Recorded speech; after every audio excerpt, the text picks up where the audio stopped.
Susie Sausage Head.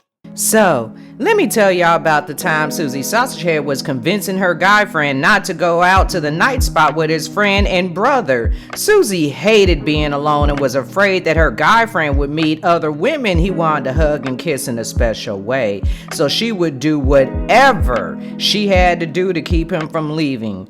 On this particular night, however, Susie's guy friend was not going for it. He saw her coming from a mile away and ran toward the open front door his brother was holding. His friend was holding the car door open, and another friend was behind the driver's seat ready to take off as soon as everyone was in the car.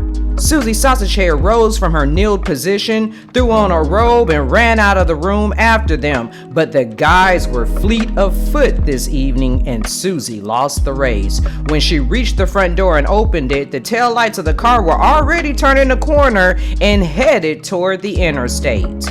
Susie Sausagehead shut the door and grabbed her personal mobile device to call her homegirl. She figured if her guy friend was out with his friends, she would do the same thing. As it turns out, her homegirl was already in the process of getting dressed for the evening and would be over to get Susie in about an hour.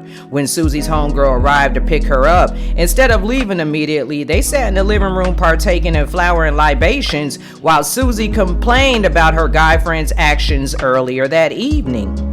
Susie Sausagehead and her homegirl went out that night and had a great time dancing and socializing. They spent hours in a night spot before heading out with the rest of the crowd. Susie and her homegirl then decided to go to the after hours lounge, then to an all-night eatery that specialized in waffles. After all of this, the ladies were tired and wanted to head back to Susie's house for the wind down and crash. The plan was for them to get home, change their clothes, and get comfortable on the sofas, then snacking and watching TV until they passed out. It was a great plan. Susie Sausagehead already had the snack, so there was no need to make any extra stops on the way home. The ladies executed their plans beautifully and were sitting down on the sofas. In preparation for the movie, Susie's homegirl had grabbed a box of Crunch and Munch from the kitchen cabinet along with a large salad bowl. Susie's homegirl opened the box and the inner foil lining packaging, turning the box upside down over the salad bowl, and that's when mayhem struck. Because along with popcorn and peanuts landed a mouse in the salad bowl.